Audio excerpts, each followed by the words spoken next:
Tanuja, another film, Oru Nyaraicha, അതില് ശ്യാം പ്രസാദിന്റെ മൂവിയാണ്, and you have also done ഒരു dubbing ചെയ്തിട്ടുണ്ട് lead roles വേണ്ടിയിട്ട്. So how was it, Yes. with Shyam Prasad ആയിട്ട് എങ്ങനെയാണ് ഒരു meeting വരുന്നത്? How was that entry? Shab sir Amrita ടെലിവിഷന്റെ റിയാലിറ്റി ഷോ ആയ വനിതാരത്നത്തിന്റെ രണ്ടാം ഘട്ടം ഓഡിഷന് he was a judge.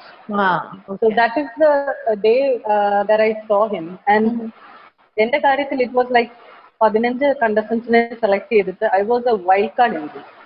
Wild card entry announce ചെയ്തത് ശ്യാം സാറായിരുന്നു. അപ്പൊ 15 പേരും സെലക്ട് ആയി, എല്ലാവരും കൈയടിച്ചു, എല്ലാം റെഡി ആയി കഴിഞ്ഞപ്പോഴത്തേക്ക് there is a little bit discussion that is going on between the judges, and he said just came up with one more person, and I am taking it as a wild card, and അയ്യോ ഞാൻ രക്ഷപ്പെട്ടു, ഇനി ഒന്നും വീണ്ടും വീട്ടിൽ പോകാന്ന് പറഞ്ഞിട്ടിരിക്കുന്ന ഞാൻ I got in this particular reality show. അപ്പൊ ഇതെല്ലാം റിട്ടേൺ ആണ് എന്ന് പറയുന്ന പോലെ ആയിരുന്നു എന്റെ അവസ്ഥ. So that is the moment that I saw him, and he had been a wonderful person throughout അത് കഴിഞ്ഞിട്ട്. I worked with Amrita Television as a VJ, and കുറച്ച് നാളെ ലൈവ് പ്രോഗ്രാംസ് ചെയ്തിരുന്നു അവിടെ. So I have interviewed him, so I had been seeing him. Okay.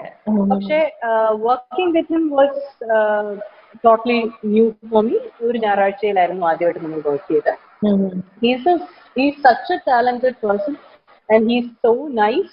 He knows how to get the best out of an actor. അതാണ് ഒരു ഡയറക്ടറിന്റെ ഏറ്റവും വലിയ quality. You should know how to take the best out of a person, because ഓരോരുത്തരുടെയും calibre, ഓരോരുത്തരുടെ talent എല്ലാം different ആയിരിക്കും.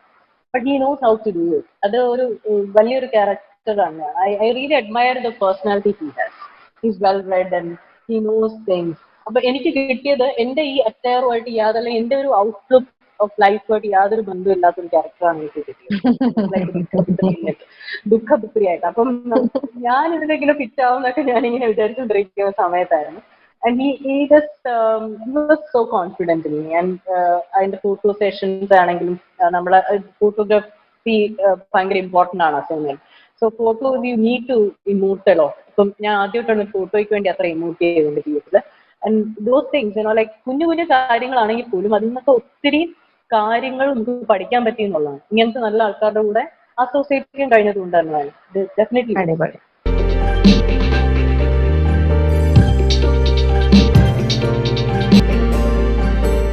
Another prestigious institution നമ്മുടെ ട്രിവാൻഡ്രത്തുള്ള ഒരു ആർട്ട് ഇൻസ്റ്റിറ്റ്യൂഷൻ എന്ന് പറയുന്നതാണ് Toronto art cafe, and Ive heard lot about it.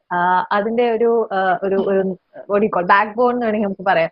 So Toronto art കഫേനെ കുറിച്ച് ഒരു ബ്രീഫായിട്ട് പറയാം. വാട്ട് മേഡ് യു സ്റ്റാർട്ട് ആ ഒരു സ്കൂൾ, അല്ലെങ്കിൽ ആ ഒരു menu of laughter and dance and expression and lot of things happening there? Toronto happened after Vanitharathnam. Actually ഞാൻ വനിതാരത്നം സമയത്ത് I had this കളറി thing to practice, dance to practice, skit to practice.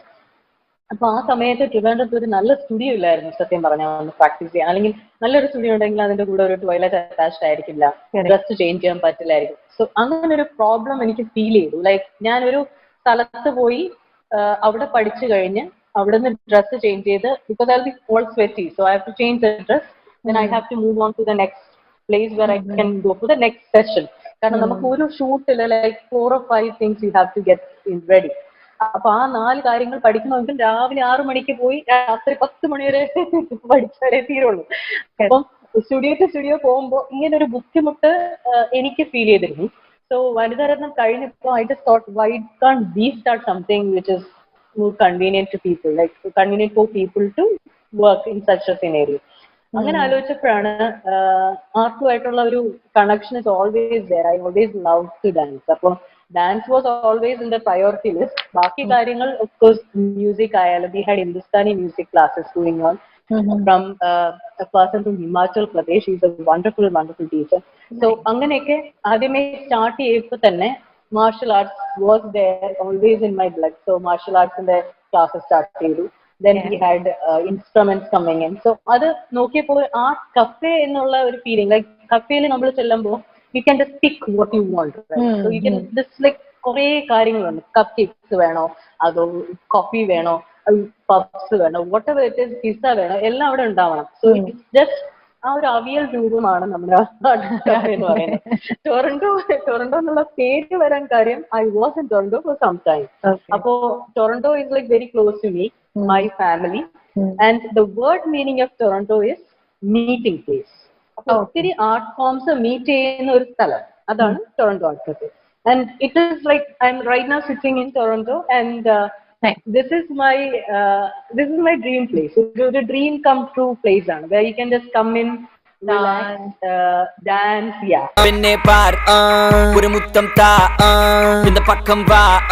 And I could also see you enjoying with some kids out there. ഒരു cover song, ലൂസിഫറുടെ സോങ്ങില് U വർ dancing, കുറച്ച് kids ഉണ്ടായിരുന്നു. ഞാൻ ആദ്യം ആലോചിച്ചപ്പോ ഇതെന്താ ഇങ്ങനെ, then I was like, okay, nice.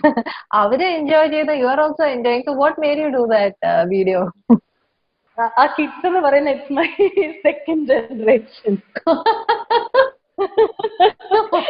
Okay. The boy is my elder son. Ah, is it? 10. Yeah, he's in 10th. He's 15 years old. Okay. And the lady on the left side is my elder niece. Okay. The child in the middle is my younger niece, and the child in the front. She's not a child. She's about 16 years old. She's my neighbor, and she's also related to me. Oh, that's so nice. ഇത് ഈ ഒരു gang എന്ന് പറയുന്നതാണ് Toronto തുടങ്ങുന്ന അന്ന് തൊട്ട് ഇന്ന് വരെയും നമ്മൾ എപ്പോഴും ചില്ല് ചെയ്യുമ്പോൾ നമ്മുടെ ഫാമിലി ചില്ല് ചെയ്യാന്ന് പറഞ്ഞു കഴിഞ്ഞാൽ ഇത്രയും പേര് കാണും.